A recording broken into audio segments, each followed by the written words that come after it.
Ассаламу алейкум ва рахматуллахи ва баракатух. Бисмилlah, альхамдулиллах, вассалату вассаламу аля расулиллах, ва аля алихи ва асхабихи ва ман валя. По милости Аллаха Субхану ва Тааля продолжаем с вами лекции, посвященные изучению имен Всевышнего Аллаха. И на последнем уроке мы с вами прошли имя Аллаха Аль-Ваххаб, что в переводе означает «дарующий». Дарующий Аль-Ваххаб. Сегодня же мы с вами возьмем новое имя, которое звучит Аль-Фаттах. Имя Аллаха Аль-Фаттах. В Коране это имя у нас приходит в суре Аль-Анфаль. В 19 аяте Аллах Субхану ва Тааля говорит, именно в форме Аль-Фаттах приходит в суре Саба. В Саба, 26 аяте, говорит: «Куль яджмау бейнана раббуна, thumма яфтаху бейнана бильхакк, ва хуа аль-фаттаху аль-алим». Скажи, наш Господь соберет между нами в судный день и затем рассудит между нами. Яфтаху бейнана, говорит, ва хуа аль-фаттах аль-алим. И он аль-фаттах аль-алим. Аль-фаттах аль-алим, знающий аль-фаттах. И в другом аяте Аллах Субхану ва Тааля, приводя слова пророка Шуайба, говорит: Шуайб, алейхиссалям, обратился к Аллаху с дуа: «Раббана фтах бейнана ва бейна каумина бильхакк, ва анта хайруль фатихин». О наш Господь, рассуди между нами и нашим народом с истиной. «Ва анта хайруль фатихин». И ты наилучший из аль-фатихин. Аль-фатихин — это множественное число имени Аль-Фаттах, Аль-Фатих. Что же касается значения языкового, Аль-Фаттах — это у нас гипербола, то есть форма преувеличения от Фатих. Фатих — это у нас открывающий. И фат образуется от глагола в арабском языке фатаха. Фатаха — это открывать. Противоположно закрытию. Фатаха значит открывать с арабского языка. Аль-Фатх — открытие. И также в арабском языке Аль-Фатх приходится в значении победа и помощь. Помощь приходит в значении помощь. Вот. И в отношении Аллаха Субханаху ва Тааля же, вот именно в тех аятах, которые мы с вами упомянули, где Аллах говорит про себя, что Он Аль-Фаттах, то ученые тафсира говорят, что в этих аятах Аль-Фаттах означает тот, кто рассудит, или же судья.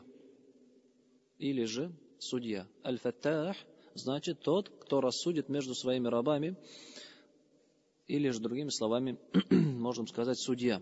Как приводит это у нас Ибн Джарир. Ибн Джарир ат-Табари, великий толкователь Корана, говорит в тех аятах, в значении того аята, который мы с вами упомянули: «Раббана фтах бейнана ва бейна каумина бильхакк, ва анта хайруль фатихин». О Аллах, ифтах бейнана, то есть ифтах бейнана, рассуди между нами и между нашим народом с истиной.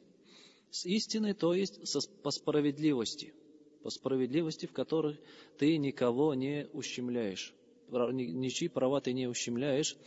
«Ва анта хайруль фатихин». И ты наилучший из фатихов. И ты наилучший из судей. Говорит в толковании этого аята Ибн Джарир ат-Табари. Вот. И также в толковании имени Аль-Фаттах у нас имам Аль-Хаттаби говорит следующее. Аль-Фаттах, он тот, который рассудит между своими рабами. И также имя Аль-Фаттах приходит в значении тот, кто открывает своим рабам двери пропитания, двери удела и своей милости. Аль-Фаттах, мы сказали от глагола фатаха, открывать. Значит, первое значение говорит, это тот, кто рассудит между своими рабами. И второе значение Аль-Фаттах, тот, кто открывает своим рабам двери своей милости, удела и пропитания. То есть им открывает то, что им было закрыто. И также это приходит в значении помощи, как мы говорили. Как Аллах Субхану ва Тааля говорит: «Ин тастафтиху факад джаакумуль фатх». Если вы будете просить помощи, то вам пришла помощь, говорит Аллах Субхану ва Тааля. Вот, из этого следует, из слов ученых мы можем подвести итог, что Аль-Фаттах у нас берет в себя три смысла.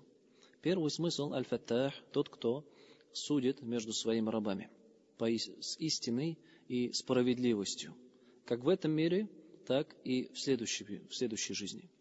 И во-вторых, Аль-Фаттах – это тот, который открывает своим рабам двери своей милости и своего удела, своей власти. И также третье, Аль-Фаттах – это тот, кто оказывает своим рабам, верующим, свою помощь. Оказывающий своим рабам, верующим, свою помощь. И вера в эти имена, знание этого имени, значение этого имени, во-первых, дает нам понять, что Аллах, Субхану ва Тааля, Он тот, кто судит между своими рабами по справедливости. И никого Аллах, Субхану ва Тааля, не ущемляет. И Он судит между своими рабами, мы сказали, в этом мире и в следующей жизни. В этом мире Аллах, Субхану ва Тааля, судит между ними, посылая пророков и посланников. Посылая пророков и посланников, которые доводят до людей истину. И тем самым Аллах Субхану ва Тааля расставляет верующих и неверующих. То есть посредством этого шариата, своих законов, которые послал через пророков, Он рассудит. То есть хукм кыла, каза кыла, рассудит. И после этого суждения, после этого суда, те, кто последовал за пророками, они у нас являются верующими, и сторонниками правой стороны. А те же, кто не последует за пророками, тем самым они отделяются и переходят на другую сторону. То есть тем самым Аллах Субхану ва Тааля своим шариатом судит и разделяет между своими рабами. И отделяет верующих из них от неверующих. Это касательно в этой жизни. А касательно же ахирата, следующей жизни, то Аллах Субхану ва Тааля судит своих рабов за те деяния, которые они совершили своим сердцем, своим телом и своим языком. За все те деяния, которые мы совершили, Аллах Субхану ва Тааля будет судить. Он Аль-Фаттах. И, как мы сказали, Аллах Субхану ва Тааля послал в этот мир свой шариат, свои законы. Свой шариат, свои законы для того, чтобы рассудить между своими рабами. И лишь и также Он установил законы, по которым люди, верующие, должны судить между друг другом. Которые должны судить между друг другом. И делать постановления какие-то определенные. И лишь те, которые следуют по законам Аллаха и рассуждают по законам Аллаха, они являются справедливыми. А те же, кто судит по законам, не по законам Аллаха, то Аллах Субхану ва Тааля назвал их нечестивцами или же притеснителями. То есть есть лишь один закон, если человек хочет рассудить по истине и по справедливости, какой бы вопрос это ни был, будь то семейное положение, или же долговые какие-то обязанности, или какие-то другие договора, которые заключаются между людьми. И когда к тебе приходят и просят, чтобы ты рассудил, то единственное справедливое решение, это будет решение и постановление, которое Аллах Субхану ва Тааля установил. И как Аллах в Коране, в суре Маида говорит, وَمَنْ لَمْ يَحْكُمْ بِمَا أَنْزَلَ اللَّهُ فَأُولَٰئِكَ هُمُ الظَّالِمُونَ. А те, которые судят не по тому, что не спаслал Аллах, не по Его законам, не по шариату, то они являются притеснителями, говорит. То есть какой бы закон ни был, какой бы человек закон не придумал, если он не соответствует закону Аллаха Субхану ва Тааля, и он судит согласно этому закону, то он является притеснителем. То есть он не будет тем, кто рассудил по справедливости. Есть единственный закон в этом мире, это закон Аллаха, который является совершенным и справедливым. И Аллах Субхану ва Тааля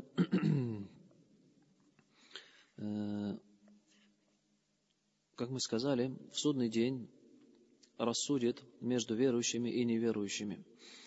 И с такими мольбами, упоминая вот это имя, глагол «ифтах», «открой», пророки обращались к Аллаху Субхану ва Тааля, как в суре Аш-Шу'ара приводятся слова Нуха, где он говорит: «Каля рабби инна кауми кадзабун». Сказал Нух: «О мой Господь, мой народ посчитал меня лжецом. Фафтах байни ва байнахум фатха, ва наджини ва ман ма'и миналь му'минин». Так рассуди же между нами и ними суждением, и спаси меня и тех верующих, которые со мной. И Аллах Субхану ва Тааля ответил на его мольбу. И он рассудил. Он погубил неверующих, и он спас верующих. И также приводят слова Шуайба, алейхиссалям, тоже он к Аллаху обратился с мольбой: «Раббана фтах байнана ва байна каумина бильхак, ва анта хайруль фатихин». О Аллах, рассуди между нами и между нашим народом с истиной, ведь ты наилучший из судей. И Аллах Субхану ва Тааля также рассудил. Он погубил неверующих народа Шуайб, и он спас и оказал свою помощь верующим. То есть, когда бы у Аллаха Субхану ва Тааля не просили, чтобы он рассудил, то Аллах Субхану ва Тааля непременно рассудит. И это является примером для нас, верующих. То есть, если есть какие-то трудности, есть кто-то или что-то, которое человека ущемляет, притесняет из-за его религии, так ведь, не дает ему придерживаться его религии, это кто угодно может быть, то мы должны обращаться к Аллаху Субхану ва Тааля, чтобы он рассудил между нами. Чтобы он рассудил между нами по истине и по справедливости. И Аллах Субхану ва Тааля, несомненно, окажет свою помощь своим верующим рабам и выведет их из того тяжелого положения, в котором они находятся.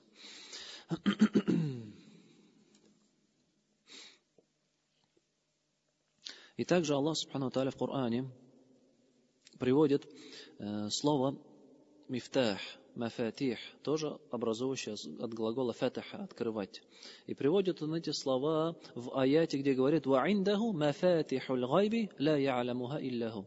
И у него ключи от сокровенного, которые не знает никто, кроме Аллаха. У него ключи от сокровенного, которые не знает никто, кроме Аллаха. И в толковании этого аята, да, это мы еще с вами пройдем, что за ключи от сокровенного. То есть это знания, которые знает лишь один Аллах Субхану ва Тааля. Это, иншаллах, мы через пару уроков, у нас будет имя Аль-Алим, знающий, и тогда мы с вами это пройдем. Но в толковании этого аята имам Аль-Куртуби, толкователь Корана, говорит: мафатих, то есть это единственное число от ключа. Мафатих – ключи. И как известно, ключ – это то, что открывает замок, а замком закрывают что-то. То есть в этом аяте, говорит, значение приходит, что у Аллаха ключи от сокровенного знания. И значит, Он может даровать эти ключи от сокровенного знания тому, кому пожелает из своих рабов. И Аллах Субхану ва Тааля, поясняя этот аят в других аятах, говорит: وَمَا كَانَ اللَّهُ لِيُطْلِعَكُمْ عَلَى الْغَيْبِ وَلَكِنَّ اللَّهَ يَجْتَبِي مِنْ رُسُلِهِ مَن يَشَاءُ. И Аллах Субхану ва Тааля, и Аллах не покажет вам сокровенного знания, но Аллах же выбирает из своих посланников того, кого пожелает. То есть, получается, Аллах, у него ключи сокровенного. И Он дарует эти ключи, то есть определенную часть сокровенного знания тому из пророков, кому Он пожелает. И говорит: «Алимуль гайби фаля юдхиру аля гайбихи ахада». Он знающий сокровенное, скрытое, и Он не показывает это скрытое никому. «Илля ман иртада мир расуль», кроме тех пророков, посланников, которых Он пожелает, и которым будет, кому пожелает, говорит Аллах Субхану ва Тааля. Это у нас сура Джин.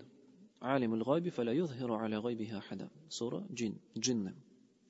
Вот. И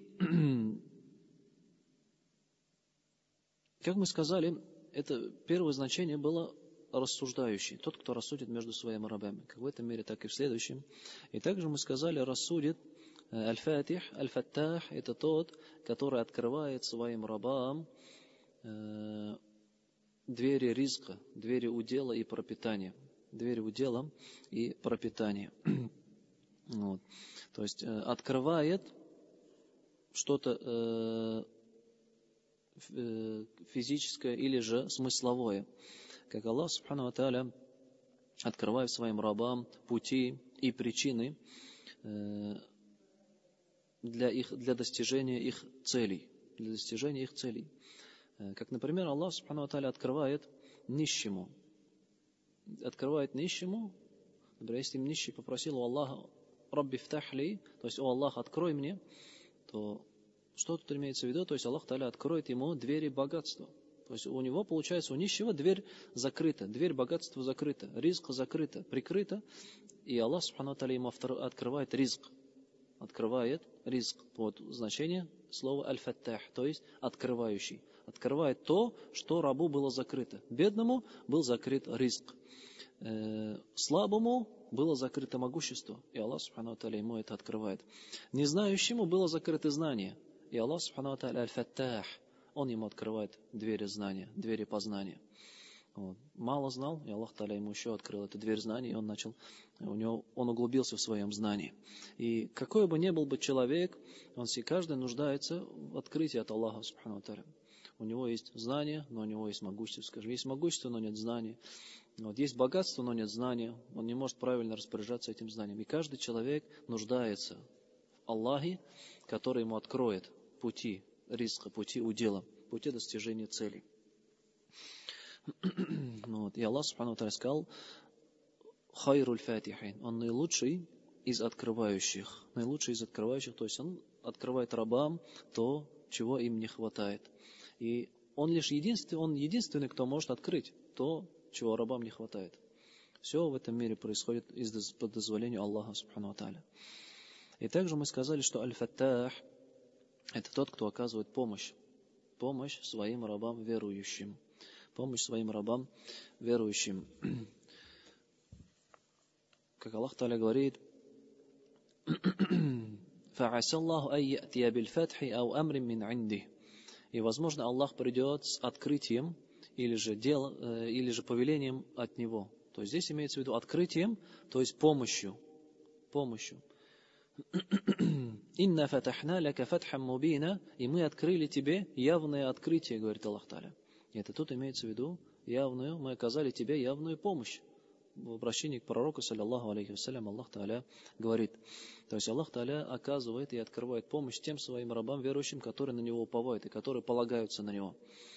И, как сказал один из ученых, верующим открывалась победа до тех пор, пока они полагались на Аллаха Субхану ва Тааля. И им это закрылось, когда они начали полагаться на свои силы. Когда начали полагаться на свои силы и на свое количество. Тогда им эти пути помощи закрылись. То есть верующий, он никогда не побеждал своей силой, своим количеством, своим могуществом. Нет, верующие, они всегда побеждали с помощью Аллаха Субхану ва Тааля. Тогда, когда Аллах им открывал. И из истории пророка, саллаллаху алейхи вассалям, множество также примеров из истории сподвижников. Тогда, когда верующие были в меньшинстве, и они искренне полагались и уповали на одного лишь Аллаха, не полагаясь на свое количество, то Аллах открывал им победу и открывал им помощь. Но когда же они начинают полагаться на себя, на свое количество, то тогда они терпели поражение. Как Аллах Тааля говорит: «Вайома хунайнин иза ахджабаткум кафаратукум». И в день Хунайна, в битве при Хунайне, когда ваше количество вас восхитило, ваше количество, вы восхитились своим количеством. То есть вы начали уповать на свое количество. Когда верующих было много, в этот день, в день Хунайна, они начали полагаться на свое количество. У нас больше, мы победим. И в тот день они начали проигрывать. В этот момент, когда в их сердца вот это закралось. То есть в каком бы положении ни был мусульманин, его сердце всегда должно быть связано с Аллахом Тааля. И лишь на него он должен уповать и на него лишь полагаться. Он никогда не должен полагаться на свои силы. Я же смогу, я же подготовился, я готов. Нет, надо всегда в сердце уповать на одного лишь Аллаха Субхану ва Тааля. Да, мы совершаем причины, мы не сидим без дела, но наши сердца связаны с Аллахом, и мы знаем, что результат лишь от Него одного. И также Аллах Субхану ва Тааля говорит, что в Его руках ключи от богатство неба, небес и земли. И говорит: «Лаху макалиду самавати валь ард, ябасуту ризка лиман яшау ва якдир, иннаху бикулли шайин алим». И у него ключи небес и земли. То есть ключи богатства небес и земли. Кому пожелает Аллах, ризк увеличивает, и тому, кому пожелает, Он его уменьшает. И Он о всякой вещи знающий. И Он знает всякую вещь, говорит Аллах субхану ва тааля.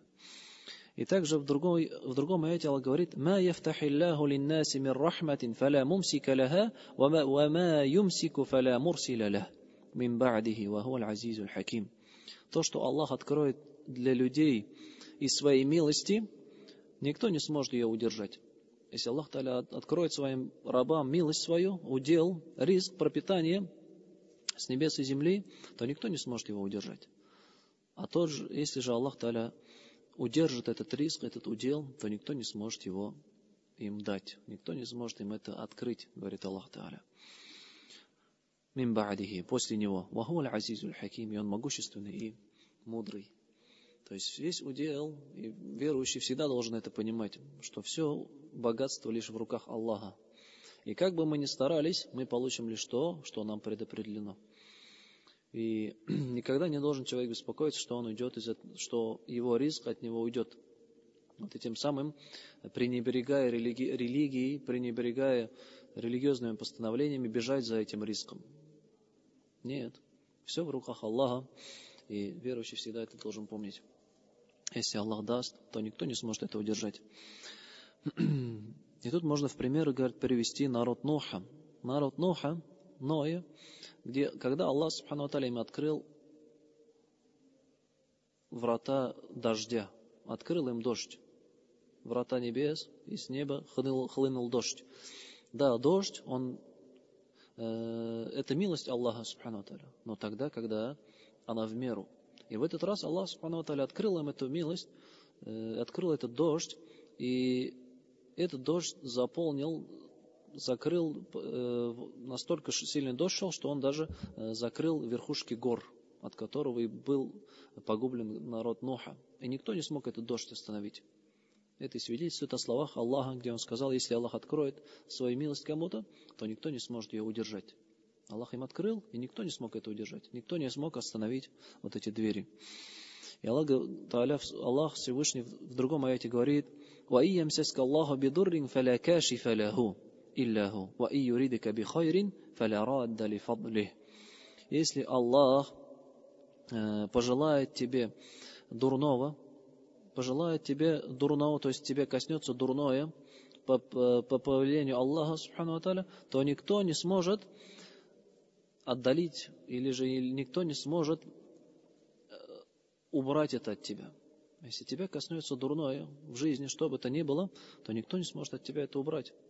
Тебе никто не сможет помочь, кроме одного лишь Аллаха субхану ва тааля. А если же Он говорит, пожелает для тебя благое, и тебе коснется благое по предопределению Аллаха, то никто не сможет Его милость отдалить. И это должно быть правилом для каждого верующего.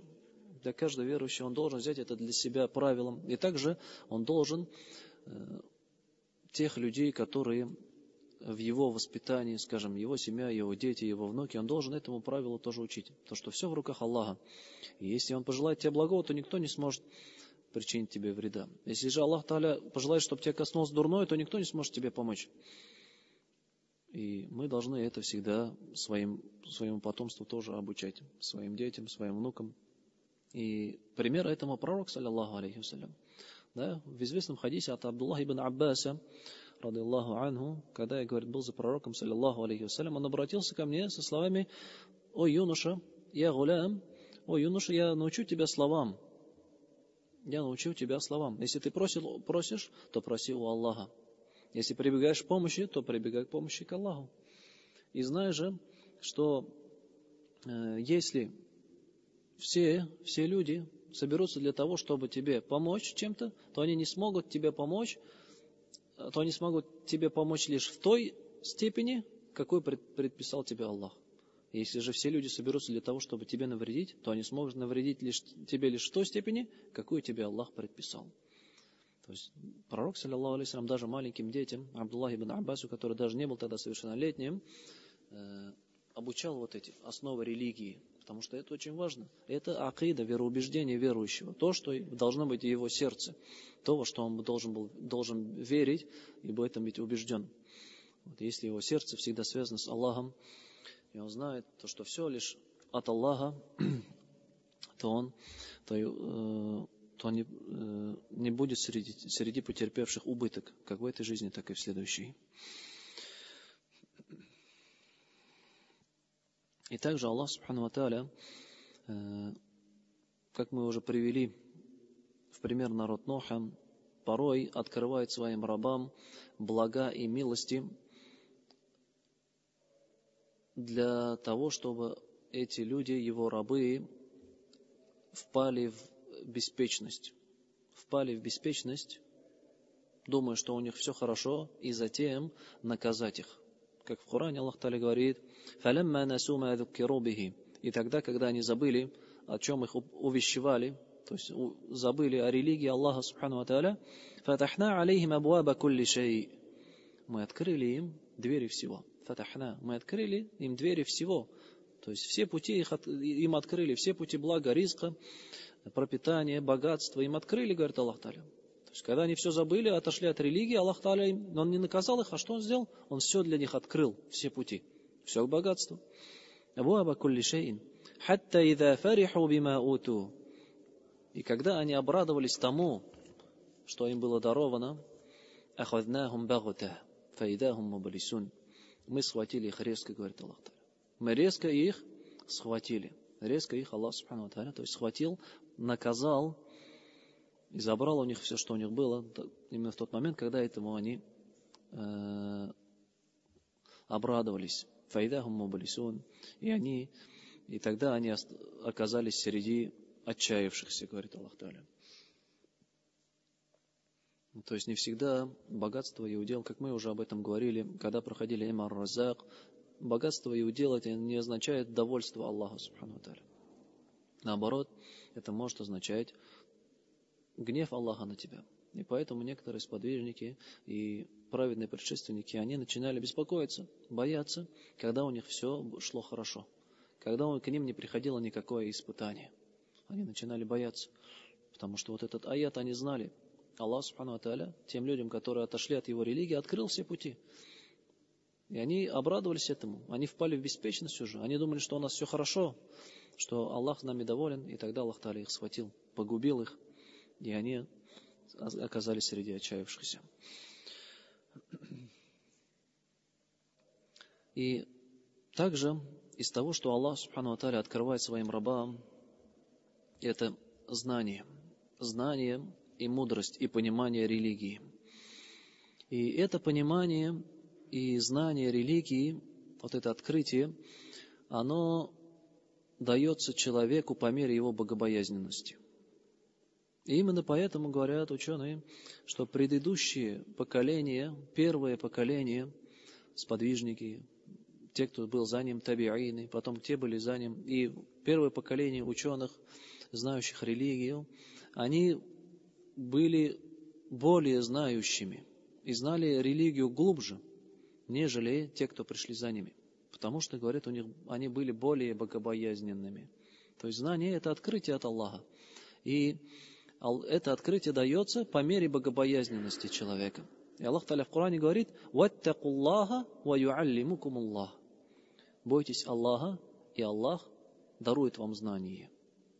Бойтесь Аллаха, то есть совершайте Его повеления, оставляйте Его запреты, и Аллах дарует вам знание. И так же, как есть известное выражение, знание Аллаха – это свет. И свет не дается, и этот свет не дается грешнику. Знание Аллаха – это свет, и этот свет не дается грешнику, говорит Аллах Субхану ва Тааля. И также имя, глагол у нас фатаха, мы часто с вами применяем, так ведь? Когда, и пророк, саллаллаху алейхи вассалям, нас этому обучил, каждый раз, когда заходим в мечеть, мы говорим: «Аллахумма фтахли абуаба рахматик». О Аллах, открой передо мной двери своей милости. И также, когда мы выходим из мечети, мы просим Аллаха: Аллахумма инни ас'алука мин фадлик. Аллахумма инни ас'алука мин фадлик. О Аллах, я прошу у тебя мин фадлик, фазилятыңны, или же удела, или же милости, также мы можем это сказать. То есть, тем самым мы можем подытожить и еще раз напомнить, что имя Аль-Фаттах у нас приходит в 3 значениях. Аль-Фаттах — тот, кто рассудит между своими рабами, тот, кто судит между своими рабами в этом мире и в следующий. То есть, можно сказать, как судья. И также Аль-Фаттах — это тот, который оказывает помощь своим рабам верующим. И Аль-Фаттах — это тот, кто открывает своим рабам пути достижения ризка, удела, который открывает своим рабам знание, понимание религии. И каждый верующий, несомненно, нуждается в Аллахе. Нуждается в Аллахе. И если в трудной ситуации оказались, то надо просить у Аллаха, субхану ва тааля, именно, то есть обращаться к Аллаху этим именем, Аль-Фаттах. Или же просить у Аллаха: Аллахумма афтахли, о Аллах, открой мне. Кто-то беден, ему тяжело, пусть просит у Аллаха: Аллахумма афтахли абуаба ризк, о Аллах Тааля, о Аллах, открой мне двери ризка, двери пропитания. Или же: о Аллах, открой мне двери богатства. Или: о Аллах, открой мне двери знания. И такими подобными дуа просить у Аллаха, субхану ва тааля. На этом, иншаллах, урок закончим. Субханак Аллахумма ва бихамдика, ашхаду ан ла иляха илля анта, астагфирука ва атубу илейк.